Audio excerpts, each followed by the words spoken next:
En plus d'un demi-siècle d'exploration de l'espace, la NASA a enregistré des images des phénomènes les plus extraordinaires de l'univers. Planètes désolées, éruptions solaires géantes et nébuleuses lointaines.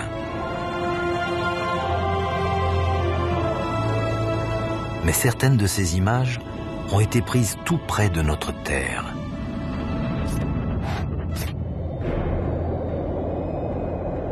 Des objets volants tout juste en dehors de l'atmosphère terrestre qui semblent défier toute explication. Ça ressemble à une étoile. D'anciens astronautes de la NASA sont encore aujourd'hui troublés par ces phénomènes. Je n'ai jamais su ce que c'était et je ne le sais toujours pas. Peut-on expliquer ces observations? Je pense que nous avons affaire à un vaisseau spatial. Les gens voient des choses à la limite de leur vision et ils comblent les zones d'ombre avec leur imagination et leur peur. Y a-t-il désormais des preuves d'une vie extraterrestre avancée? Des milliards de créatures planétaires ont quitté leur planète. Et elles se déplacent dans d'autres systèmes solaires. Je suis convaincu que nous avons reçu la visite d'espèces extérieures. Des images officielles incroyables. Ces images de la NASA sont incontestables. Les plus grandes missions spatiales de l'histoire. Préparez-vous à découvrir les rencontres les plus étranges de la NASA dans l'univers.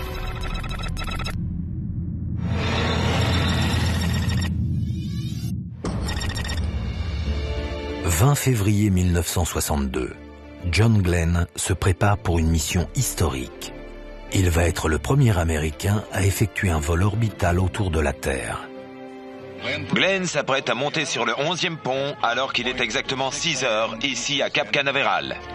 La NASA a volontairement choisi un héros de la Seconde Guerre mondiale connu pour sa capacité à agir sous une pression extrême. À 11h03, John Glenn s'avance sur la rampe de lancement. Plus que quelques secondes avant sa rencontre avec l'espace. John Glenn devait avoir une boule au ventre quand il attendait le lancement assis dans sa capsule. Affirmatif. Le développement du lanceur spatial Atlas n'a pas été une tâche facile. Son utilisation avait causé de graves accidents. Malgré les risques, John Glenn est prêt à mettre sa vie en danger. Bon voyage, John Glenn.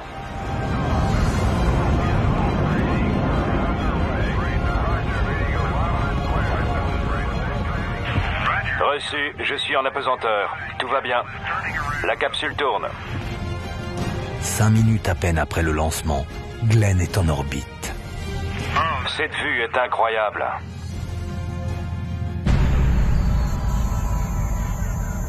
Mais soudain, Glenn assiste à un événement totalement inattendu.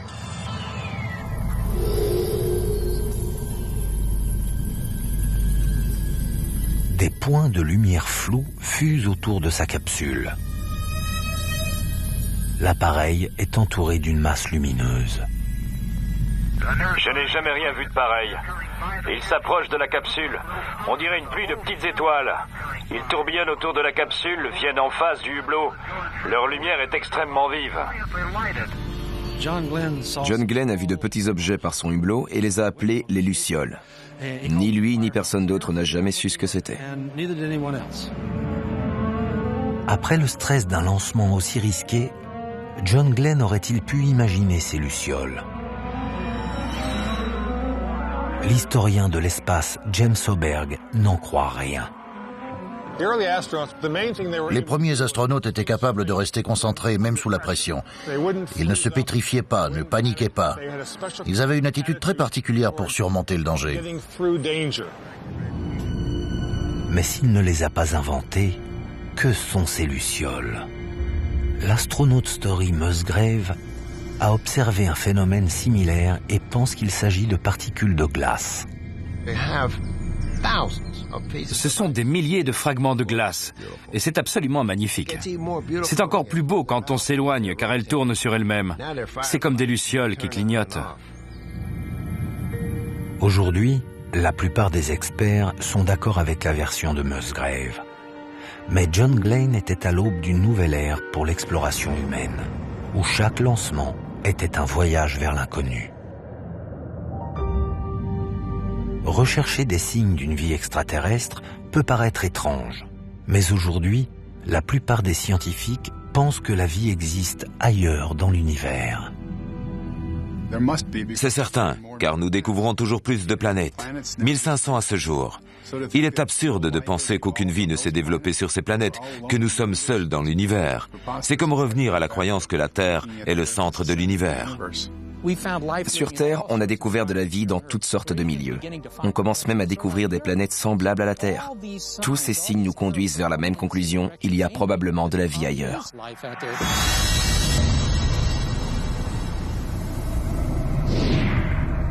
Certains astronomes pensent que notre galaxie, la Voie lactée, contient des milliards de planètes potentiellement habitables. Et il s'agit seulement d'une infime partie de l'univers connu. Une photographie de l'un des champs profonds du télescope Hubble montre environ 300 000 milliards d'étoiles. C'est un gros chiffre. Et ce n'est que l'un des champs profonds. Même lorsqu'on l'oriente vers là où l'on ne voyait rien, on découvre 100 ou 200 000 galaxies. Beaucoup pensent que ces chiffres, pour ainsi dire astronomiques, prouvent de manière quasi certaine qu'il existe une vie extraterrestre. Le nombre de planètes dans la partie observable de l'univers est à peu près comparable au nombre de grains de sable sur toutes les plages de la Terre. La conclusion est très simple. Avec un tel réseau immobilier intergalactique, il est peu probable que nous soyons seuls.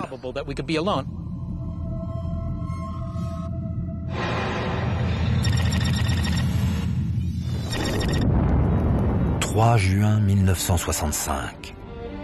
À bord de Gemini 4, l'astronaute Ed White réalise la première sortie spatiale américaine. C'est bon, je suis dehors. Le commandant de bord, James McDivitt, observe depuis l'intérieur de la capsule. J'ai l'impression d'être $1 million.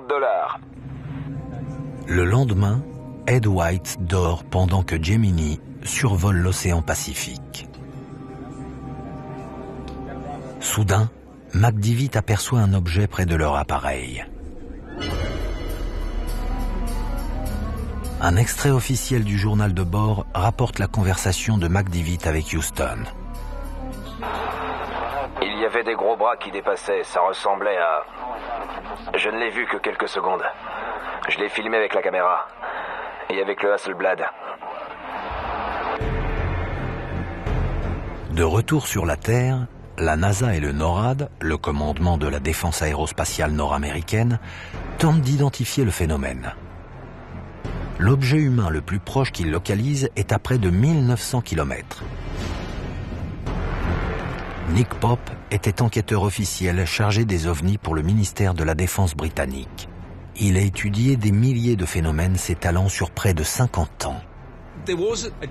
Il y a des divergences entre ce que James McDivitt a déclaré avoir vu et ce que le NORAD pense qu'il a vu. Certains observateurs pensent que l'objet faisait partie de la capsule Gemini. McDivitt n'est pas de cet avis. McDivitt clame encore aujourd'hui que ce n'est pas son propre appareil qu'il a vu. Des journalistes pensent que McDivitt aurait vu un satellite espion. Nous savons qu'au milieu des années 60, certains satellites étaient lancés sans être annoncés. Il est possible qu'un satellite ait été lancé de manière dissimulée. On ne savait jamais vraiment ce qui se trouvait là-haut. Mais la NASA a confirmé qu'aucun satellite espion ne se trouvait dans la zone. Le 7 juin, la capsule Gemini amérit dans l'océan Atlantique.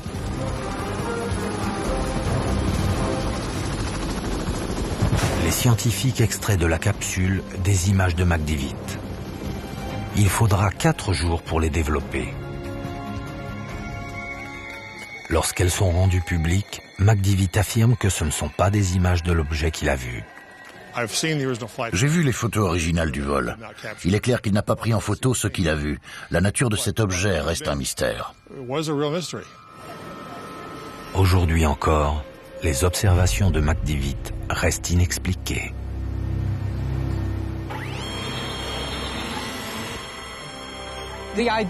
C'est un principe très simple.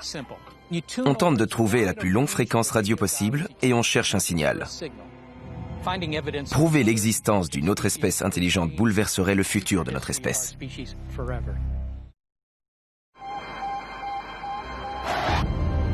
Seth Shostak est astronome au SETI, le centre de recherche de l'intelligence extraterrestre. À l'instar de nombreux scientifiques, il tente de trouver des preuves de l'existence d'une vie extraterrestre ailleurs dans l'univers. Prouver l'existence d'une autre espèce intelligente bouleverserait le futur de notre espèce. L'observatoire radio du SETI est situé près de la forêt nationale de Lassen, en Californie. C'est un endroit magnifique. C'est un peu isolé, mais c'est pour cela qu'on est là. On doit s'éloigner de ce qu'on appelle les interférences d'origine humaine. Jour après jour, Shostak et ses collègues parcourent le ciel à la recherche d'un signal venu de l'espace. C'est un principe très simple. On dirige ces antennes vers un système stellaire dans lequel se trouvent des planètes. Ensuite, on tente de trouver la plus longue fréquence radio possible et on cherche un signal. Si on en reçoit un, cela veut dire qu'ils sont assez intelligents pour construire un émetteur radio. Chaque année, les scientifiques découvrent de plus en plus de planètes à l'extérieur de notre système solaire. Seth Shostak est convaincu que l'une d'elles enverra bientôt des signaux. La technologie double en efficacité environ tous les 2 ans. Personnellement, je pense que nous découvrirons quelque chose dans les décennies à venir. «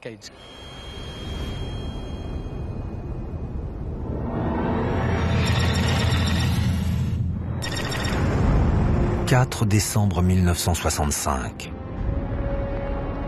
C'est le début de la mission pour Frank Borman et Jim Lovell, qui seront plus tard aux commandes de la tristement célèbre mission Apollo 13. Moins de 2 heures après le lancement, les astronautes aperçoivent quelque chose près de leur appareil. Des enregistrements audio officiels confirment leur observation. Ici Gemini 7. Houston, comment me recevez-vous? Je vous reçois parfaitement, continuez.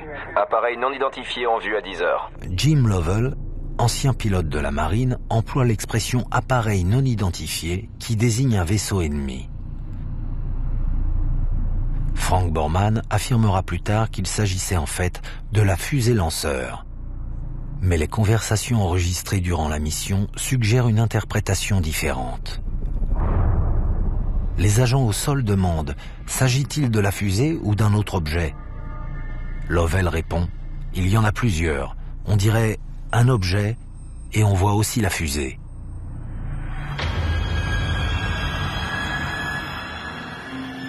Nick Redfern est écrivain et chercheur d'OVNI. Il s'est emparé de cette contradiction. Ce qui est intéressant, c'est que la fusée est visible sur certains rapports. Elle ne pouvait pas être à 2 endroits en même temps. Il devait donc y avoir autre chose. Nick Pope doute du fait que les astronautes aient pu prendre le lanceur pour un autre objet. Les astronautes fournissent sans aucun doute les meilleures observations, les plus fiables. La question a été de savoir s'il s'agissait d'un ovni, type soucoupe volante, ou bien d'un ovni au sens d'un objet simplement non identifié. Des experts affirment que l'objet non identifié appartenait à un plus large ensemble de débris. Mais Nick Pope n'en croit rien. Certains disent qu'il s'agirait de morceaux de la fusée qui se seraient détachés de l'appareil. La vérité, c'est que nous ne savons pas.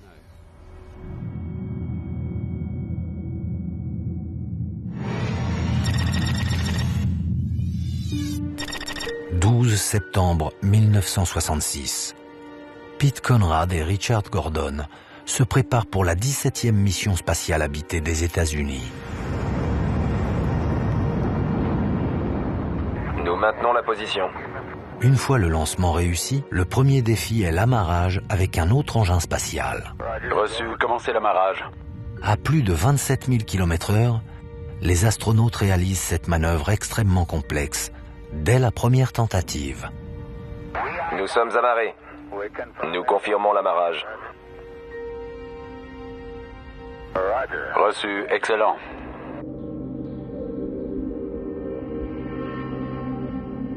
Le lendemain, les astronautes observent quelque chose à proximité de Gemini 11 qu'ils ne parviennent pas à identifier.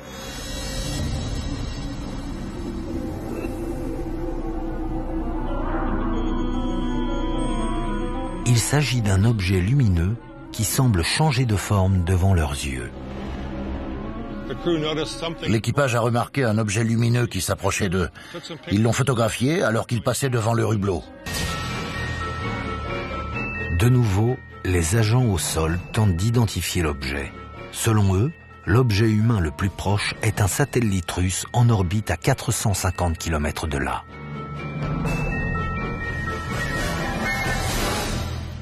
Bruce McCabe, physicien optique pour la marine américaine, a enquêté sur le phénomène.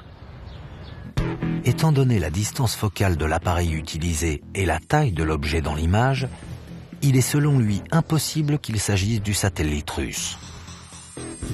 J'ai effectué quelques calculs simples. Le satellite devait mesurer plusieurs centaines de mètres.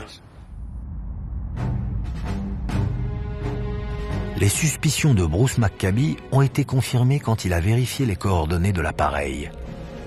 Le satellite se trouvait apparemment à 4800 km de Gemini et non à 450.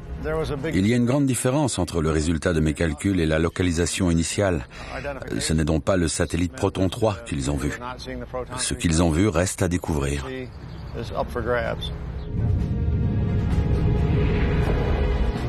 Pour Bruce McCabe, après 40 ans d'enquête, cette rencontre reste un mystère.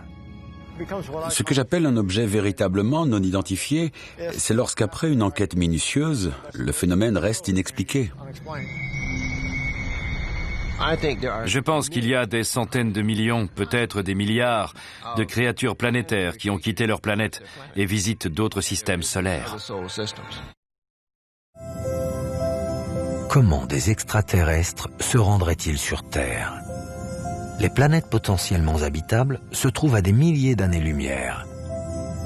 L'homme est incapable de parcourir des distances intergalactiques, mais d'autres formes de vie n'ont peut-être pas les mêmes contraintes technologiques. L'univers est environ 3 fois plus vieux que la Terre. Nous sommes des petits nouveaux. Si des êtres évolués ont uni leur savoir, ils développent peut-être leur technologie depuis 1 million, voire 1 milliard d'années. Notre compréhension de l'univers en est à ses balbutiements. Selon certains astrophysiciens, il serait possible de voyager d'une galaxie à l'autre. L'espace peut être déformé ou plié. Un champ gravitationnel intense peut recourber l'espace. Et si une autre civilisation peut suffisamment le recourber, il y aurait moins de distance à parcourir. Il plierait l'univers et sauterait par-dessus. Je pense qu'il y a des centaines de millions, peut-être des milliards de créatures planétaires qui ont quitté leur planète et visitent d'autres systèmes solaires.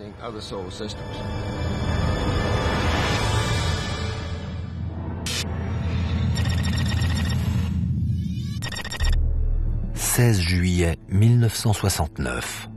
À bord d'Apollo 11, Neil Armstrong, Michael Collins et Buzz Aldrin se préparent pour la plus grande mission de l'humanité. Allunir et marcher sur la Lune. Nous avons le feu vert pour Apollo 11. Plus que 30 secondes. 1 million de personnes se rassemblent pour le plus grand spectacle de l'histoire. Les astronautes disent que tout va bien. Décollage dans 15 secondes. Pilotage interne, 12, 11, 10, 9... À 9h31, les moteurs du plus puissant propulseur jamais construit se mettent en marche.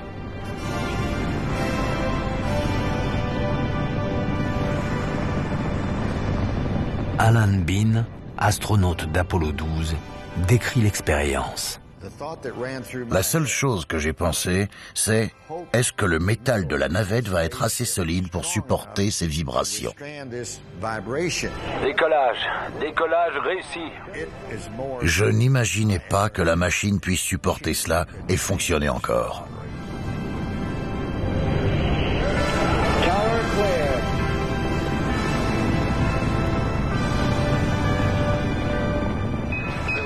Ici Houston, vous pouvez délester. 12 minutes plus tard, l'équipage entre en orbite.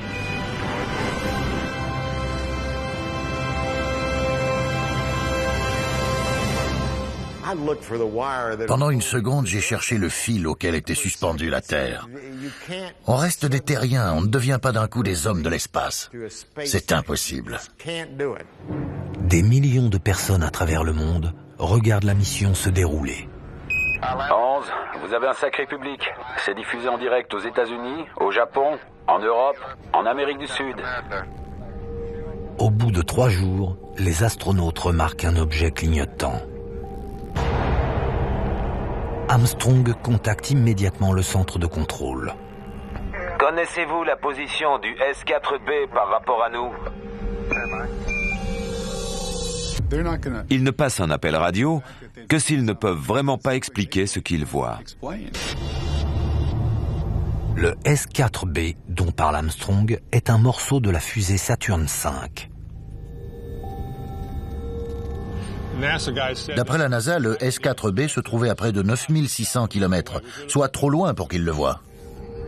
Les astronautes savent qu'ils ne peuvent pas annoncer ce qu'ils voient à des millions de personnes sur Terre. Les astronautes sont extrêmement entraînés et ce sont des héros de la nation. Ce n'est donc pas étonnant qu'ils hésitent à parler d'OVNI. Ils sont conscients de cette pression. Durant la mission, l'équipage ne fera plus de rapports sur leurs observations. Aldrin a confié qu'il n'avait rien dit à Houston pour ne pas créer de panique à l'OVNI. L'observation de l'équipage reste inexpliquée.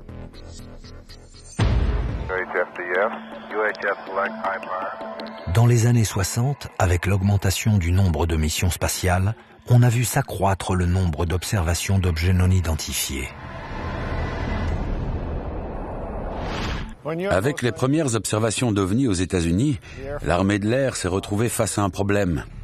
Il s'agissait d'objets volants que l'armée de l'air ne contrôlait pas.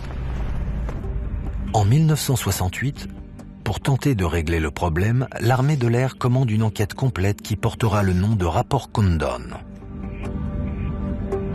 En dépit de contradictions évidentes entre les témoignages des astronautes et les explications officielles, le rapport conclut qu'une étude plus poussée des phénomènes d'OVNI n'est pas justifiée.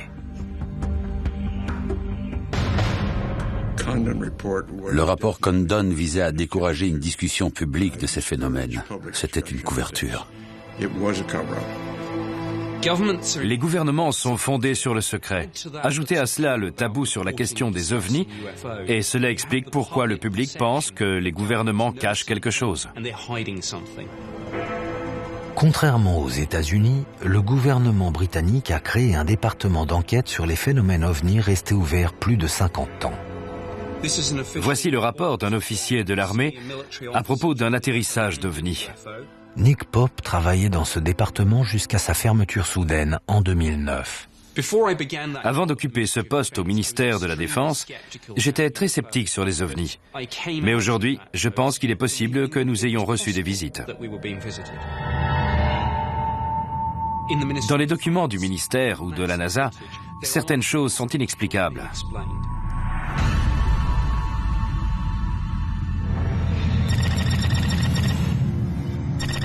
Septembre 1973. Skylab, un engin spatial de 85 tonnes, s'apprête à terminer une mission de 59 jours. Owen Garriott, Jack Lousma et Alan Bean étudient les effets des longs séjours spatiaux sur le corps humain. Nous avons réalisé beaucoup d'examens physiques sur nous-mêmes pour observer ce qui se passait chaque jour dans notre corps. C'est la première sortie d'Alan Bean hors de son engin spatial depuis ses premiers pas sur la Lune, 4 ans plus tôt. Je savais que je flotterais là-haut, mais j'avais beaucoup plus peur que lorsque j'étais sorti pour marcher sur la Lune.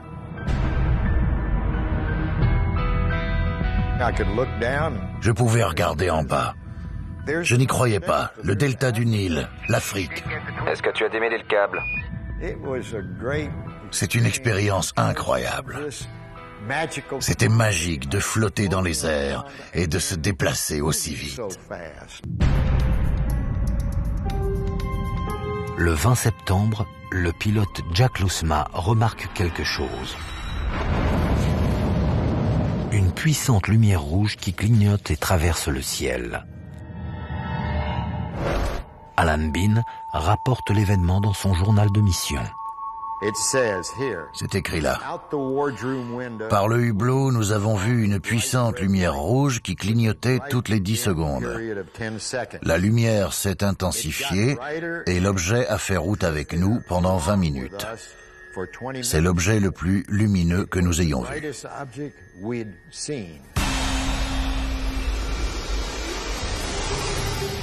Owen Garriott prend une série de photographies. Les 3 premières montrent la lumière, mais la 4e montre également la forme étrange de l'objet. Une des images est très célèbre car elle montre une sorte d'araignée écrasée, comme un gribouillis. La forme de l'objet pourrait-elle provenir d'une illusion d'optique? Il est probable que cette image soit le résultat d'une erreur de réglage de l'appareil photo. Mais Bruce McCabe, physicien optique, ne partage pas cet avis. Je suis certain que l'image n'est pas le résultat d'un problème dans l'objectif. La vitesse d'obturation était d'environ 1/250e de seconde. C'est assez rapide pour ne pas imprimer les mouvements de la main. Alan Bean pense qu'il a peut-être pu s'agir d'un satellite. C'était l'objet le plus brillant que nous ayons vu. Il tournait sur lui-même et clignotait. Jack pensait qu'il s'agissait d'un satellite, et c'est ce que j'ai écrit ici. Mais James Oberg n'en est pas convaincu. Les satellites ne sont pas rouges. Vous ne verrez jamais de satellite rouge passer dans le ciel. En observant le phénomène, l'astronaute Owen Garriott a chronométré le temps qu'a mis l'objet pour passer derrière la Terre par rapport à Skylab. Bruce McCabe a utilisé ces données pour évaluer la taille de l'objet. L'objet mesurerait plusieurs centaines de mètres, ce qui est plus grand que n'importe quel objet en orbite. Plus grand que Skylab lui-même, qui était alors le plus gros engin en orbite. La nature exacte de l'objet rouge vif aperçu par les astronautes de Skylab 3 reste un mystère. Ce ne sont pas des débris spatiaux ni des météores, car ceux-ci ne changent pas de direction. Je pense que nous avons affaire à un vaisseau spatial. « 15 septembre 1991. La mission spatiale STS-48 est en orbite au-dessus de l'Australie, quand un des appareils photo capture un événement impressionnant. Un objet se déplace dans l'espace. Un flash de lumière et l'objet change de direction. Puis, un trait de lumière non identifié traverse le cadre à grande vitesse.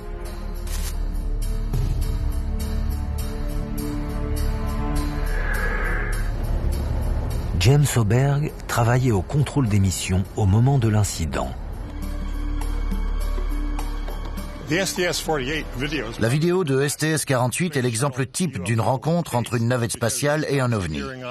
Des points lumineux qui passent à toute allure, changent de direction et dont les trajectoires se croisent, comme si c'était intentionnel. Le physicien Jack Kasher a analysé des heures d'images de la NASA. De temps en temps, on rencontre un phénomène difficile à expliquer. Après une analyse image par image des archives vidéo, il invalide les explications qui paraîtraient les plus évidentes. Il ne s'agit pas de débris spatiaux ni de météores, car ceux-ci ne changent pas de direction. Une comète ne pénètre pas dans l'atmosphère. James Oberg pense que l'objet serait un petit morceau de glace. Les objets qui se déplacent près de la navette n'ont pas un mouvement terrestre stable, car on est hors de la planète. Si un propulseur se met en marche, il peut dévier le fragment sur une autre trajectoire. Mais ce n'est pas l'avis du docteur Kasher. L'objet se déplace et s'arrête physiquement pendant une demi-seconde. S'il s'agit d'une particule de glace, elle ne peut pas s'arrêter. Je pense que les sceptiques qui pensent qu'il s'agit d'une particule de glace ont tort. Mais si l'objet n'est ni d'origine humaine ni une particule de glace, de quoi s'agit-il ? Je pense que nous avons affaire à un vaisseau spatial.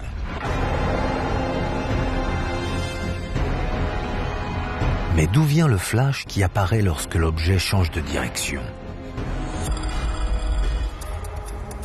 Un laboratoire d'Austin, au Texas, pourrait avoir une explication. Allez, on allume. Le scientifique Todd Dittmeyer est responsable du Texas Petawatt, le laser le plus puissant du monde. Ce laser produit une impulsion d'une puissance de 1000 milliards de watts. Pour vous donner une idée, c'est 200 000 fois la puissance produite par toutes les centrales électriques des États-Unis. Les impulsions d'énergie exceptionnellement puissantes des lasers auraient un potentiel militaire dévastateur. Les gens ont toujours été intéressés par l'utilisation militaire des lasers, et ce depuis leur création dans les années 60. En effet, si une balle se déplace à la vitesse de la lumière, elle est potentiellement très meurtrière. Le flash de la vidéo STS-48 pourrait-il provenir d'un laser? Selon Todd Dittmeyer, c'est peu probable. La grande majorité des lasers fonctionnent avec les infrarouges, qui sont invisibles. Avec n'importe quelle arme laser, le rayon serait invisible. Mais il existe d'autres types d'armes spatiales. Jack Kasher a participé au programme de la guerre des étoiles mené par Ronald Reagan dans les années 80. Selon lui, le rayon pourrait provenir d'une arme à énergie dirigée. Certains pensent qu'il pourrait s'agir d'une sorte de rayon à particules. C'est une hypothèse que je ne peux pas exclure. Le phénomène de la mission STS-48 reste inexpliqué. « 25 février 1996. La navette Columbia est en orbite à 320 km de la surface de la Terre et prépare une des expériences les plus extraordinaires de l'histoire de la NASA. Le déploiement d'un satellite retenu par un câble de 19 km. Franklin Chang Dias, détenteur du record du nombre de vols spatiaux, est le spécialiste de mission à bord. L'expérimentation d'un satellite captif était fascinante d'un point de vue électrodynamique. Il s'agissait de créer un générateur à l'échelle cosmique. L'équipage voulait prolonger la mare jusque dans le champ magnétique de la Terre afin de générer de l'électricité.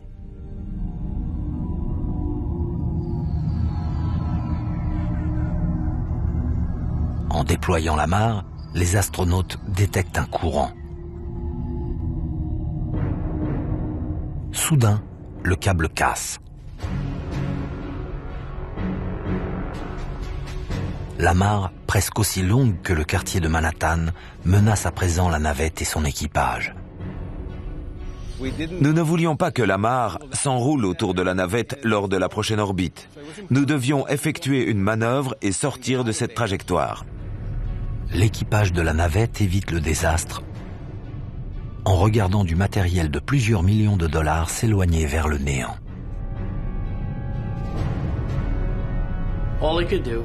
Ils n'avaient plus qu'une chose à faire, filmer. Et c'est ce qu'ils ont fait. Ils ont zoomé, dézoomé. Ce sont ces images qui sont devenues l'incident STS-75. Vous recevez l'image? Nous voyons une longue ligne, des sortes d'étoiles et beaucoup de points lumineux qui volent au premier plan. Les images montrent une nuée d'objets qui volent autour de la mare géante.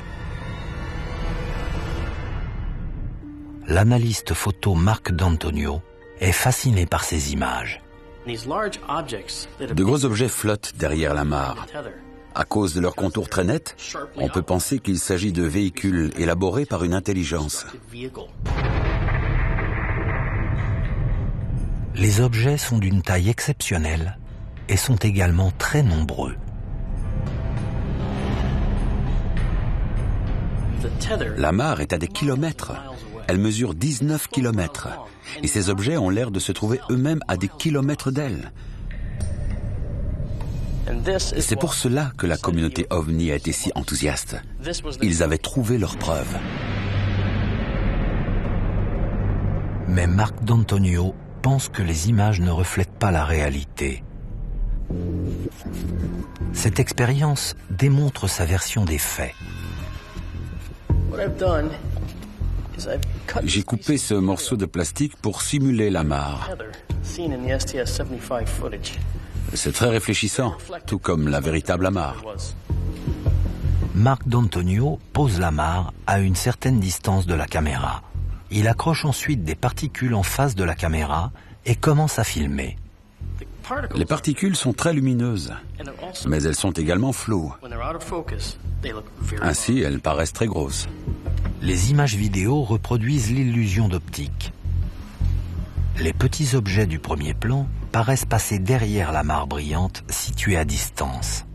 Cela prouve que l'incident STS-75, qui a causé tant de tumulte, n'était rien de plus qu'une illusion visuelle. 1er décembre 1996. La mission spatiale STS-80, la plus longue mission de l'histoire. À son bord, un astronaute de légende, Story Musgrave. Il profite des moments d'immobilisation de la navette pour chercher des objets non identifiés. Pour voir des objets, il faut se trouver dans la nuit et les objets doivent être éclairés par le soleil. Si vous voulez observer des ovnis ou d'autres types d'objets, pour savoir ce qui se passe dehors, c'est le seul moyen de voir quelque chose. Durant la nuit, les caméras de la navette sont tournées vers la Terre lorsqu'elles enregistrent ce phénomène. Des objets apparaissent. Il s'agit de points blancs qui sortent de derrière la Terre ou d'un nuage.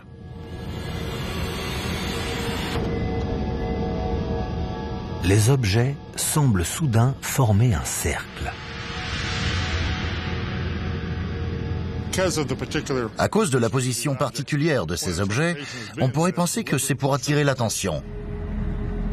En s'alignant, les objets commencent à clignoter. Selon certains enquêteurs, il s'agit d'une tentative de communication de la part des ovnis. Est-ce que ces objets se parlent entre eux? Est-ce qu'ils nous parlent? Pourquoi clignotent-ils?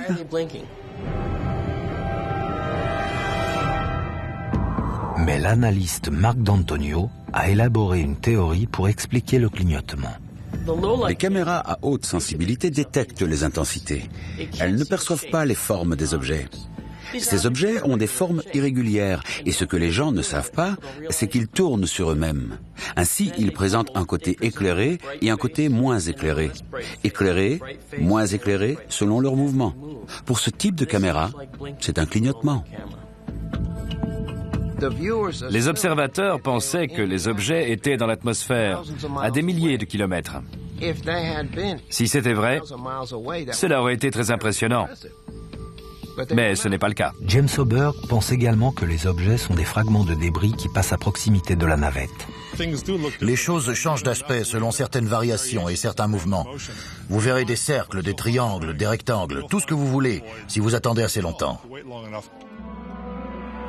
Bien que Musgrave pense que les images de la mission STS-80 peuvent être expliquées, ce n'est pas le cas pour deux autres de ses missions. À deux reprises, il observe et filme cet objet. La plupart des gens l'appellent le serpent. J'étais impressionné car il bougeait tout seul. Musgrave contacte le poste de commande. Ils ne parviennent pas non plus à identifier le phénomène. J'ai essayé de comprendre, mais je ne sais pas ce que c'était. Aujourd'hui encore, Musgrave n'a pas d'explication satisfaisante sur ce qu'il a vu. Je n'ai jamais su ce que c'était, et je ne le sais toujours pas. Non identifié et inconnu.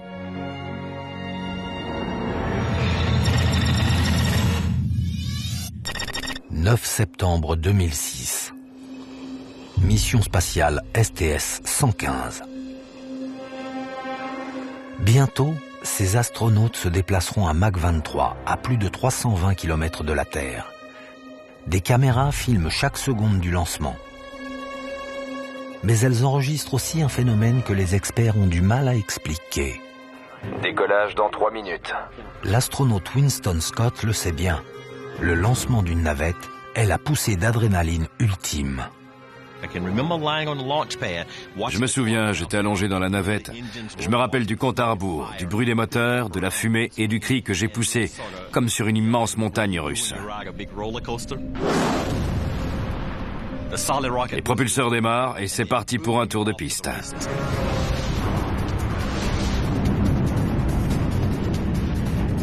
Près de 3700 tonnes de poussée propulsent Atlantis hors de la rampe de lancement.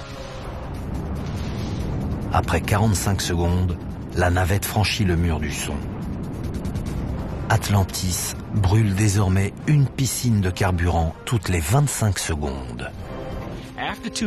Après 2 minutes, l'accélération diminue et on entend une explosion. Ensuite, on voit des flashs lumineux à l'extérieur. Il s'agit des propulseurs qui sont détachés de la navette, puis largués. 7 minutes plus tard, la navette se prépare à larguer son réservoir de carburant. En suivant la chute du réservoir, la caméra enregistre aussi cette image inexpliquée. En bas, à droite de l'écran. L'objet triangulaire semblait suivre la trajectoire du réservoir. La forme et les mouvements de l'objet attirent l'attention. Quand on pense à des vaisseaux extraterrestres, on les imagine en forme de soucoupe. Mais on voit également des objets en forme de triangle, de cigare, de boîte. Beaucoup de gens ont vu des vaisseaux triangulaires. Et dans le cas de STS-115, que voit-on? Un objet triangulaire. C'est très intéressant.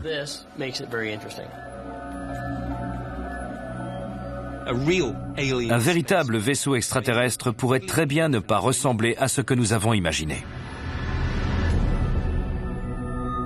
Marc D'Antonio pense avoir une explication pour ces images. J'en suis arrivé à la conclusion que c'est probablement un reflet de la vitre derrière laquelle se trouve l'astronaute, ou bien d'un objet lumineux derrière lui. Les gens voient des choses à la limite de leur vision et ils comblent les zones d'ombre avec leur imagination et leur peur. Personne ne sait ce que la NASA a rencontré dans bon nombre de ses missions. Ou quelle forme pourrait prendre un message extraterrestre. La vie est très diverse et peut s'adapter à toutes sortes d'environnements que nous n'avons pas envisagés. On imagine les extraterrestres comme un corps qui descendrait d'un vaisseau spatial. Mais ils auraient peut-être une toute autre apparence. Si nous continuons à croire que nous sommes la seule planète à accueillir la vie sur les milliards de planètes que compte l'univers, nous nous limitons nous-mêmes. Alors que les preuves de l'existence d'une vie extraterrestre demeurent minces, pour des observateurs tels que Nick Pope, la question n'est pas de savoir si les extraterrestres visiteront un jour la Terre, mais plutôt s'ils sont déjà venus. Les extraterrestres pourraient déjà être là, et nous ne le saurions pas. Peut-être devrions-nous penser différemment et regarder ailleurs.